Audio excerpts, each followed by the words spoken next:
Good evening, everybody. My name's Terrell, and I'd like to welcome you all to the midnight run of World of Warcraft Legion. I got into the beta, so I'm going to show you guys as much as I can of it before the beta ends, which I'm not sure when that will be, but it did just start recently, at least for me. And first thing I did was I made a Shaman, and that's this guy right here. His name is Temperance up here in the corner, just whatever name I could think of. Now, a lot of things I noticed right off the bat with the Shamans, and in general the ability pages for things, is that there's no glyphs tab. I have no glyphs tab. I have specialization, which he's currently spec'd into Enhancement, which I'll get into in a second. I have the talents, which I'll explain as well. And then I have honor talents, which I didn't get into at all because you can't until 110 to begin with, and I'm not really into PvP too much anyway, so I'm probably not going to cover too much of that. But as far as PvE is concerned, I've done a lot of playing on the Shaman, and I've healed raids and instances, and I've also done DPS both as Enhancement and Elemental. They put a little star up here for primary specialization, so you can change your primary specialization at your class trainer. I switched to... I don't know what that means in the sense of how it affects the game, being primary and secondary. I don't know, maybe it's a preference thing that they allow you to change. Anyway, I'm going to be focusing on Enhancement because that's the one I think I've got the handle on the most so far. I haven't tried healing yet, but I have tried Elemental, as you can see, because it's my primary specialization. So the first thing we're going to do is we're going to go through the abilities here that are listed on the specialization page. So we have Rockbiter, which is no longer a weapon enhancement, as far as it being like a permanent weapon buff or an hour-long weapon buff or anything like that. Instead, it's basically a short-ranged attack that generates Maelstrom, which gets me to my first point. In Legion, Shamans are going to use a resource called Maelstrom.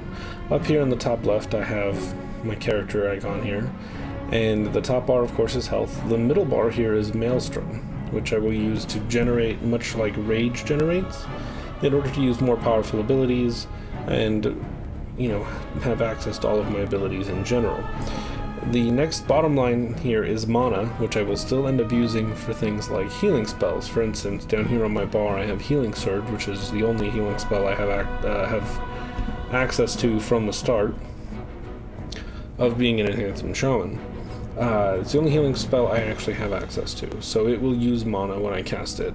Uses 8,640 mana, and I currently have 32,000. So I can cast it probably 4 times before I'll be out of mana completely, because healing is not really my spec. Now, let's get back over here. We move over to Flame Tongue, and it says a short-range attack that gives your weapons a chance to deal fire damage for a short time. So it's kind of it does an attack, and then for a short time after that, my attacks have a chance to do fire damage. So if I hit it, I have no target, so it's not going to do anything. But I will get into that. There's target dummies right down here, which I will go check out here in a minute, as soon as I get done going through the abilities. Now, down here in the second row we have Storm Strike, which is a strong melee attack with a short cooldown that consumes Maelstrom. So I'll use Storm Strike when I have Maelstrom to do more damage. And those are the 3 main abilities that don't really require too much to happen. Just a little bit. These ones I think generate Maelstrom or are just free. Like Flame Tongue seems to be free, just requires a melee weapon. But Rockbiter currently requires a melee weapon, and it generates 10 Maelstrom. So, and then I have the other attack in the middle here is Lava Lash, which it's a melee attack with a short cooldown that consumes Maelstrom as well. So it's one of my more powerful weapon attacks as well. Similar to how a rogue builds up combo points or a warrior builds up rage, is how this generates your Maelstrom. So it's very cool. Stormbringer is a passive. Your attacks sometimes reduce the cost of your next Storm Strike and reset its remaining cooldown. So it's a good way to get free Storm Strikes. It's a passive, so I don't have to worry about that. And the other one is a Maelstrom weapon. Basically, it's a passive. My melee attacks generate Maelstrom, which we're going to get into later as well, because that's everyday attacks generating Maelstrom. It's going to make everything flow easily, and you'll see in a second. Now, before we get into what I have on my bar down here, which admittedly is a lot fewer spells than I used to have, or currently have, I should say, on Warlords of Draenor. So I'm going to go over to the talents. Now, the talent tree, as what I've noticed, has been the biggest difference in Legion so far, from the stuff that I've seen online and from actually looking at it now in the beta. There seems to be a lot more tiers of the talent tree that are specific to your specialization. So these are a lot, like, there still will be tiers that are just generalized for all specs of Shaman, but there's like, I think there's 3 or 4, maybe even more, that are specifically for Shaman. Each class is different, not all of them will have the same amount of specialized tiers, but for now this is the Enhancement Shaman one, so I want to show you what we have here. So the first one up here is Wind Song. Requires a melee weapon, it's got a 10-yard range, it lashes your enemy for 10,000 damage, nature damage, and enhances your weapons with wind, increasing your attack speed by 20% for 15 seconds. So this reminds me of Wind Fury. Wind Fury used to be a thing that you would just kind of stack up as you did melee attacks originally, and then it actually became a button for a little while, I believe. I haven't followed it too closely over the years, but I know that Wind Fury is basically what this is, enhancing your weapon with wind to get more attack speed. The other one over here that I didn't take is Boulder Fist, and it replaces Rockbiter. So instead of Rockbiter being what it is, it now deals 15,000 damage. It has a 5.32 second recharge, and it generates 25 Maelstrom. So it generates more Maelstrom, but there's a little bit of a recharge or cooldown to it. So I didn't really want to take that because I thought that having the ability to cast Rockbiter all the time was more valuable. I did take the passive because I like to prune my abilities down to as much as I can. The fewer buttons, the better I can be, or the more effective I can be at making decisions during combat. So my playstyle is to take as many passives as I can. Hot Hand is the name of this passive, and the melee attacks with Flame Tongue active also make your next Lava Lash cost no Maelstrom and deal 100% increased damage. So this is a synergistic ability in the sense that when I hit Flame Tongue, I'll attack, my Lava Lash will cost no Maelstrom, and then I'll deal 100% increased damage with that Lava Lash. And that's very valuable to me because I didn't have to push a button to get that. It's always there when I use the Flame Tongue, or when the Flame Tongue is active. In the second tier here, we get a little bit more utility. So there's Rainfall, which is the one I ended up taking, but first we're going to look at Feral Lunge.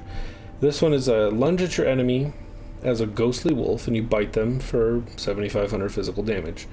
This is pretty cool in the sense that it has 8 to 25 yard range, so it's kind of a, seems like it would be a gap closer, so like, you know, like a rush or a charge, and it seems very effective. Like, just jump in, do some damage, and then you're already on top of your enemy so you can be in melee combat. I might switch to that depending on how things go when I actually get into playing the heart of the game, because I think it actually could be really useful, especially in soloing, or even when you're trying to get up on enemies that are attacking your party members and stuff like that.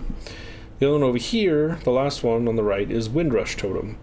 It's a totem that the target, you summon at the target location, and it what does it do? Continually granting all allies that pass within 10 yards 60% increased movement speed for 5 seconds. So it lasts for 15 seconds. So essentially, if you stayed near the totem, you could have 60% increased movement speed for 15 seconds. I don't know if that's going to be useful out in the world. It might be useful in raiding to help get away from certain, like, potentially hazardous situations. It does have a 2-minute cooldown, but I feel that that's less useful than the one I took. The one I took is Rainfall, which is essentially Healing Rain. It blankets the target area in Healing Rain, restoring their health to up to 6 allies over 10 seconds. If I use Storm Strike or Lava Lash, the duration of the rainfall is increased by 3 seconds, up to a maximum of 30 seconds. So if I really micromanaged my abilities, or I got a lot of procs off of Storm Strike or Lava Lash, then I could really extend this out to 30 seconds, and it would heal everybody around my area. because it's not targetable, it just makes rain fall on the target, on like whoever I'm targeting. So that's pretty cool. So I took that because I feel like I'm already doing damage with those abilities anyway. I can heal myself if I'm in a small party, that works too, and it's even useful in raids to help heal like the tanks and the melee DPS. So I felt that was the most useful. The third tier is all about crowd control. Lightning Surge Totem does some damage, or it doesn't even do damage. It summons a totem, the target location. We've seen this one before. This was in Warlords. It gathers electrical energy, and then it explodes after 3 seconds and stuns enemies within 8 yards for 5 seconds. Pretty useful if I'm trying to maybe try to make an escape, or just wait for backup to come and help me kill these things. So I found that was pretty good. That's why I took it. The one I didn't take, I didn't take these other two. One is Earth Grab Totem, which it summons a totem at the target location for 20 seconds. The totem pulses every 2 seconds, rooting all enemies within 10 yards for 5 yards. We've had this one before. This one's been around for a little while. The last one on the right is Voodoo Totem, which is pretty new. I can't remember if it was in Warlords because I played mostly healing or elemental in Warlords. And looks like we're going to get a server reset in 15 minutes, so I'm going to have to wrap this up as quickly as I can. It's beta. They do them all the time. Anyway, Voodoo Totem, it replaces your Hex, so you'll no longer have the single target Hex crowd control ability, which can be pretty useful in dungeons and instances and stuff like that. This summons a totem at the target destination for 10 seconds. The totem hexes all enemies within 8 yards, and the frogs which are incapacitated and unable to attack or cast spells, damage or leaving the area will interrupt the effect. So instead of having one hex, which is what I currently have because I didn't take Voodoo Totem, which makes it so that a target, one target gets hexed for, it doesn't even say how long, but I know for a fact it's pretty good. It's at least 30 seconds. I believe it's at least 30 seconds that it'll be, as long as it doesn't take damage. So the Voodoo Totem will be great for AoE hexing. I guess it would be pretty good to get past mobs that you just don't want to deal with. You just hex them and then run past.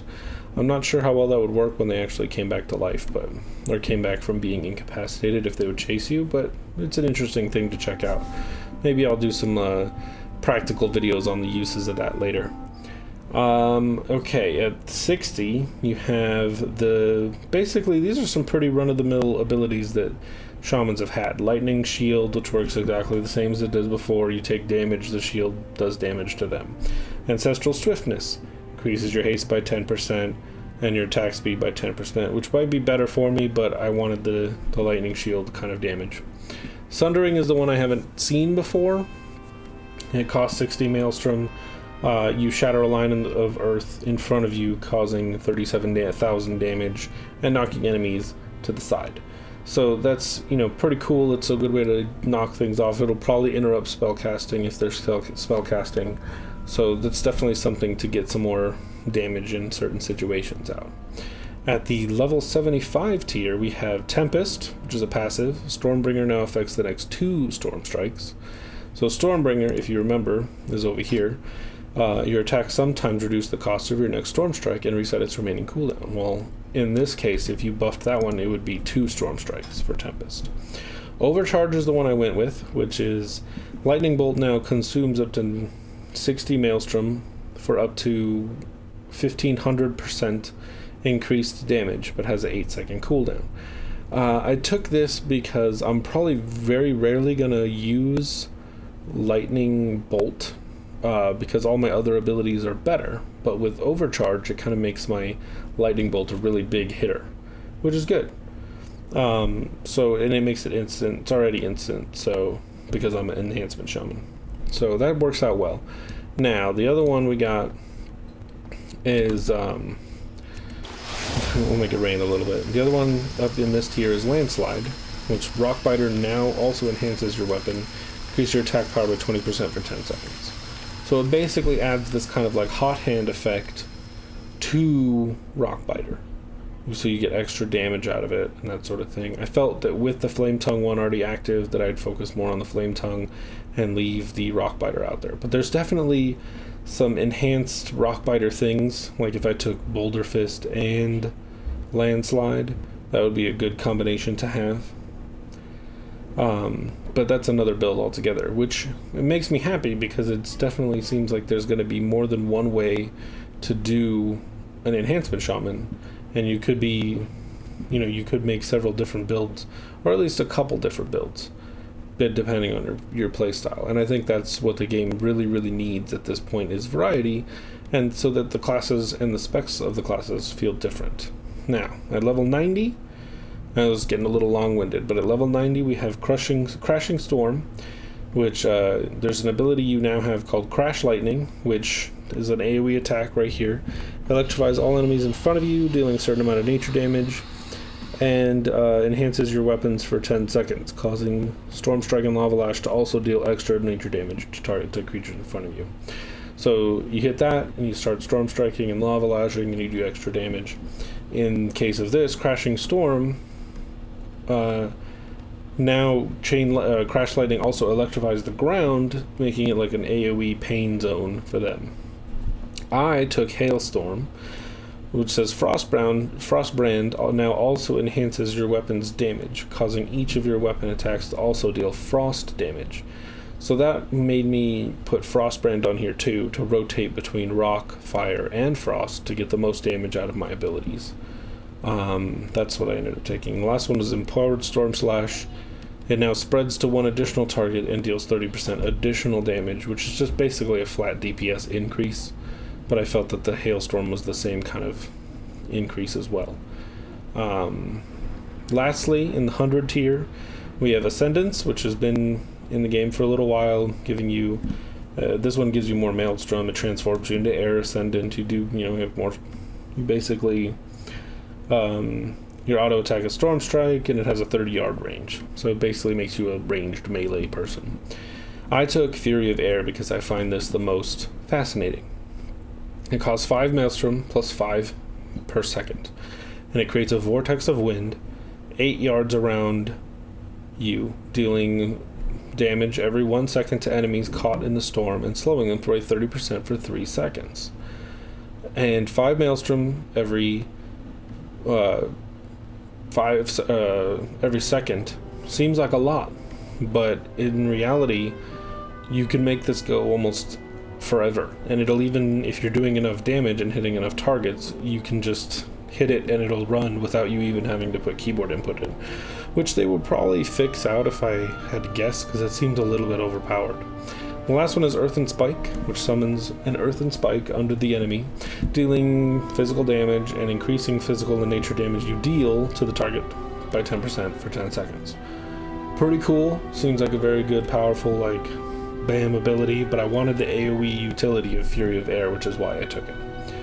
Alright, now, we've gone through all the talents.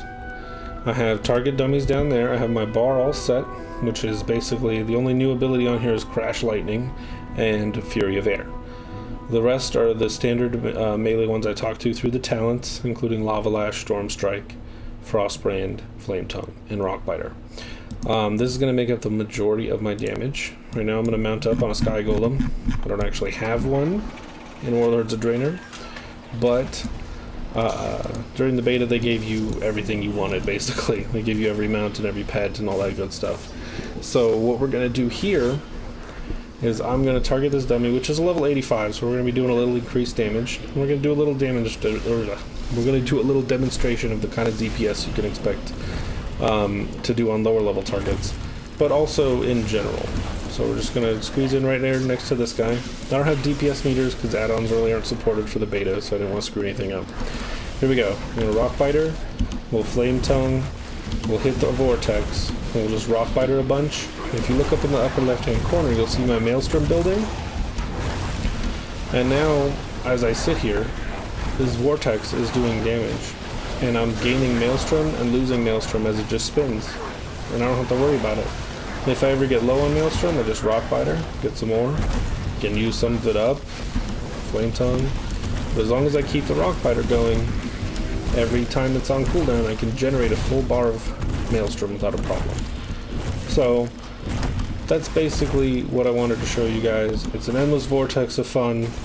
I'm dealing massive amounts of damage to 3 targets. Hands off the keyboard right now as I talk to you guys. As you can see, the Maelstrom bar up at the top left, it's going up and down, but I don't have to do any keyboard input. I don't have to press any buttons. I don't have to do a single thing, and I'll continue to do this until the video pretty much stops. So, as I sit here and Maelstrom like vortex my way through this, now let me show off Crash Lightning real quick. That's pretty sweet. Crash Lightning is pretty sweet.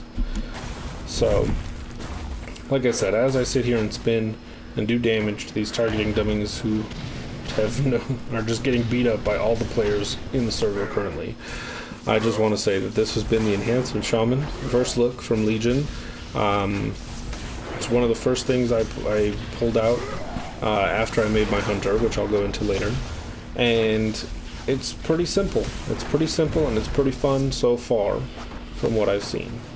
So stay tuned for more Legion videos coming up soon.